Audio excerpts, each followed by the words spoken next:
بسم اللہ الرحمن الرحیم۔ السلام علیکم 12ویں جماعت۔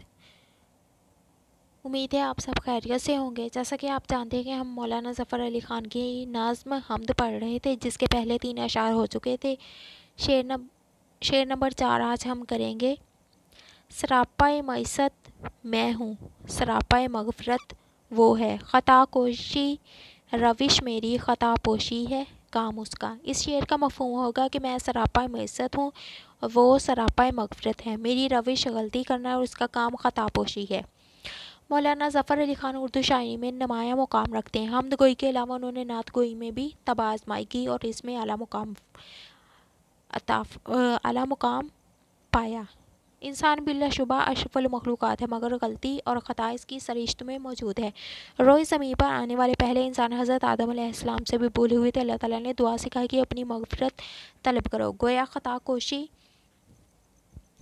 اور خطا پوشی لازم و ملزم ہے۔ انسان میں معیشت کا ہونا اور اس بات کی دلیل ہے کہ اللہ تعالیٰ کی ذات میں مغفرت کی شان موجود ہے۔ اگر لغزش کا ارتکاب ہی نہ ہو تو مغفرت کس بات کی۔ بقول شاعر، ناز کیوں کر ہو گناہوں پر نہ مجھ کو اے کریم، پیار کرتی ہے تیری رحمت میری تقصیر کو۔ انسان چاہے جتنا بھی عقل و شعور سے کام لے، لیکن اس کا راستے سے بھٹکنا سمجھ سے بالاتر نہیں۔ وہ کوشش کے باوجود غلطی کر بیٹھتا ہے۔ ایسے میں صرف اللہ کی ذات ہی ہوتی ہے جو انسان کی مددگار ہوتی ہے۔ بقول اقبال، نہ کہیں جہاں میں امان ملی، جو امان ملی تو کہاں ملی، میرے جرم خانہ خراب کو تیرے عفو بندائے نواز میں۔ چنانچہ شاعر کہتے ہیں کہ میرے گناہ اور میرے پروردگار کی رحمت دونوں بے اندازہ ہیں۔ میرے گناہ حد سے زیادہ ہیں تو وہیں اس کی رحمت بھی حد سے زیادہ ہے۔ جہاں میں گناہ کرتے ہوئے انتہائی گر گیا ہوں، وہیں میرا رب مغفرت کرنے میں انتہائی اعلیٰ مقام تک پہنچا ہوا ہے۔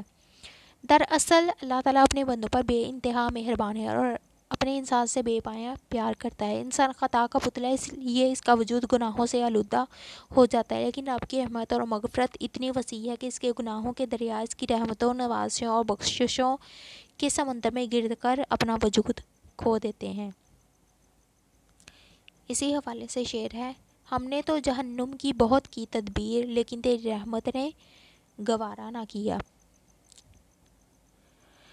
ایک دانا کے بقول، جو گناہ کرتا ہے وہ انسان ہے، جو گناہ کر کے اتراتا ہے وہ شیطان ہے، اور جو گناہ کر کے پچھتاتا ہے وہ ولی ہے۔ شاعر کہتے ہیں کہ اللہ تعالیٰ کی کس قدر شان رحیمی ہے کہ ہم خطا کوش رہے اور وہ خطا پوش، ہم گناہوں میں ڈوبے رہے اور وہ ہمارے گناہوں پر اپنی صفت ستاری سے پردے ڈالتا رہا۔ اسی حوالے سے شعر ہے، تیری رحمت کے سہارے پہ جیے جاتا ہوں، تیرے اوصاف میں ایک وصف خطا پوشی ہے۔ یہ تھا شعر نمبر 4۔ آگے ہم کریں گے شعر نمبر 5۔ میری افتادگی بھی میرے حق میں اس کی رحمت تھی کہ گرتے گرتے بھی میں نے لیا دامن ہے تھام اس کا۔ اس شعر کا مفہوم ہے، میرے حق میں میری افتادگی بھی اس کی رحمت ثابت ہوئی، کیونکہ میں نے گرتے ہوئے بھی اس کے دامن کو تھام لیا ہے۔ اس شعر میں شاعر کہتے ہیں کہ میری بے بسی اور میری مجبوری بھی دراصل اللہ تعالیٰ کی رحمت کا ایک بہانہ تھی۔ یہی وجہ کہ گرتے ہوئے بھی میں نے اس کا دامن تھام کر بچ نکلا ہوں۔ در حقیقت انسان غلطی کا پتلا ہے، غلطی کرنا اس کی سرشت میں شامل ہے، اس لیے کوشش کے باوجود غلطی کر بیٹھتا ہے۔ انسان اپنی فطری افتاد کے تابع ہو کر غلطی اور گناہ کرتا ہے، مگر ساتھ ہی اسے پچھتاوا ہوتا ہے کہ میری یہی خطائیں بروز قیامت میرے لیے وبال جان بنیں گی اور میرے گناہ مجھے جہنم کا ایندھن بنائیں گے۔ چنانچہ جہنم کے شعلوں کا خیال آتے ہی انسان گرتے گرتے سنبھل جاتا ہے اور اللہ تعالیٰ کے حضور ندامت کا اظہار کرتا ہے اور اللہ تعالیٰ کی رحمت اسے اپنی پناہ میں لے لیتی ہے۔ عام طور پر غلطی کرنا، گناہوں سے آلودہ ہونا، مصیبتوں کا شکار ہونا پسندیدہ افعال شمار نہیں ہوتے، لیکن شاعر کا خیال ہے کہ میری غلطیاں اور گناہ میرے حق میں بہتر ثابت ہوئے، کیونکہ اگر میں گناہ نہ کرتا ہوں مجھے اپنے خالق کی رحمت کا دامن تھامنے کی سعادت نصیب نہ ہوتی۔ بقول شاعر، بہت خوش ہوں خدا یاد آ رہا ہے اس مصیبت میں، میری کشتی کو اے طوفان یوں ہی زیر و زبر رکھنا۔ گویا شاعر نے اپنے دکھوں، پریشانیوں اور غموں کو اپنے لیے رحمت قرار دیا ہے۔ وہ کہتے ہیں کہ ان کی وجہ سے میری آنکھوں پر سے غفلت کا پردہ ہٹ گیا اور مجھے اپنے رب کی یاد کے قابل بنا دیا ہے۔ گویا میری یہ افتادگی ایک اچھا فعل تھی کہ میں نے اپنی غلطیوں اور لغزشوں کے باعث گرنے لگا تو میں نے اللہ تعالیٰ کی رحمت کے دامن کو تھام لیا جس نے مجھے گرنے سے بچا لیا۔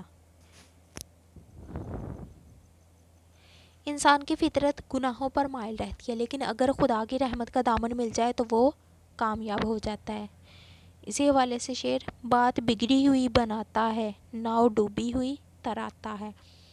یہ تھا شعر نمبر 5۔ آگے ہم کریں گے شعر نمبر 6۔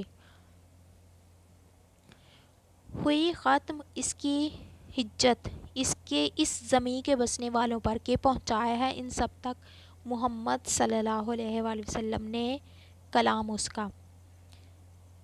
اس کا مفہوم ہے کہ زمین کے بسنے والوں پر اس کی حجت ختم ہو گئی کہ اس کا کلام میں پاک محمد صلی اللہ علیہ وآلہ وسلم نے لوگوں تک پہنچا دیا۔ انسان اشرف المخلوقات اور اللہ تعالیٰ کا نائب ہے، اس لیے اللہ تعالیٰ نے اسے دنیا میں تنہا اور بے یار و مددگار نہیں چھوڑا، بلکہ اس کی تربیت اور ہدایت کے لیے انبیاء کا سلسلہ جاری رکھا تاکہ وہ انسان کی تربیت کرے اور ان کا رخ اپنے خالق و مالک کی طرف پھیرے۔ تمام انبیاء نے لوگوں کو یہی دعوت دی تھی، جس کا ترجمہ ہے، اے لوگوں کہہ دو کہ اللہ کے سوا کوئی معبود نہیں، تم کامیاب ہو جاؤ گے۔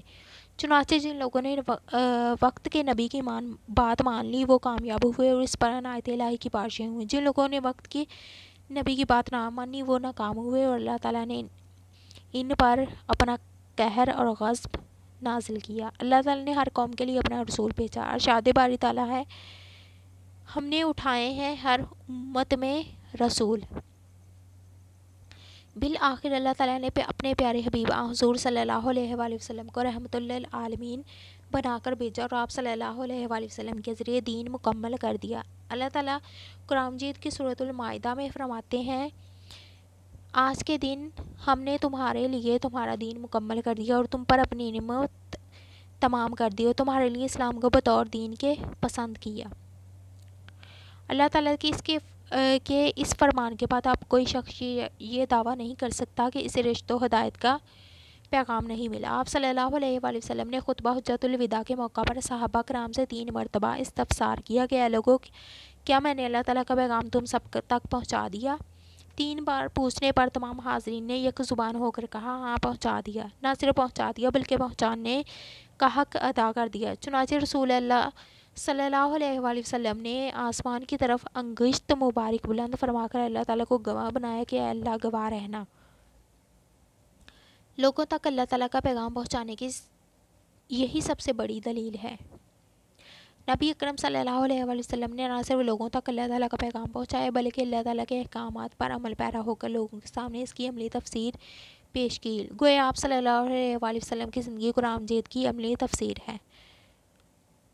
بقول ماہر القادری، آپ صلی اللہ علیہ وآلہ وسلم کا قول و عمل تفسیر ہے قرآن کی، اتباع مصطفیٰ صلی اللہ علیہ وآلہ وسلم معراج ہے انسان کی۔